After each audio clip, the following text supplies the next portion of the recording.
ഈ fair and ലവ്ലിയൊക്കെ പണ്ട് അങ്ങനെ ഒരു ബ്രാൻഡ് ഫെയർ എന്ന് പറഞ്ഞിട്ട് തന്നെയാണ് കാണിച്ചിരുന്നത്. പക്ഷെ ഇപ്പൊ അത് ഫെയർ ആൻഡ് ഗ്ലോ ആക്കിയിട്ടുണ്ട്. പക്ഷെ ഇപ്പോഴും നമ്മളെ മാർക്കിൽ എന്തോരം ഫെയർനെസ് ക്രീമുകൾ ഉണ്ട് അല്ലെ. വെളുക്കാൻ വേണ്ടിയിട്ട് ക്രീമുകൾ തേക്കുന്ന ഒരുപാട് പെൺകുട്ടികളും ആൺകുട്ടികളും ഉണ്ടായിരിക്കും. അതിൽ ഈ പറഞ്ഞ ഗ്ലൂട്ടത്താൻ കണ്ടൻസ് ഉള്ള ക്രീമുകളായിരിക്കും കൂടുതൽ നമ്മളുടെ കയ്യിലേക്ക് വരും. ഇത്രയും ഗ്ലൂട്ടത്താൻ കണ്ടൻസ് ഉള്ള ഫെയർനെസ് ക്രീംസ് യൂസ് ചെയ്യുന്നത് വഴി എന്തെങ്കിലും സൈഡ് എഫക്ട്സ് ഉണ്ടാവും? അല്ലെങ്കിൽ ഇത്തരം ക്രീമുകൾ നമ്മൾ തിരഞ്ഞെടുക്കുമ്പോൾ ഫെയർനെസ്, എസ്പെഷ്യലി ഫെയർനെസ് ക്രീംസ് തിരഞ്ഞെടുക്കുമ്പോൾ നമ്മൾ എന്തൊക്കെ കാര്യങ്ങളാണ് ശ്രദ്ധിക്കേണ്ടത്? Ingredient list.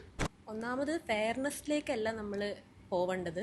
നമ്മൾ സ്കിന്ന് ഹെൽത്തി ആയിട്ട് ഇരിക്കാനാണ് നമ്മൾ നോക്കേണ്ടത്. ഫെയർനെസ് അല്ല ലക്ഷ്യം, ഹെൽത്തി ആയിട്ട് ഇരിക്കാനാണ്, സ്കിന്ന് ഹെൽത്തി ആയിട്ട് കീപ്പ് ചെയ്യുന്നതാണ് ലക്ഷ്യം മെയിൻലി.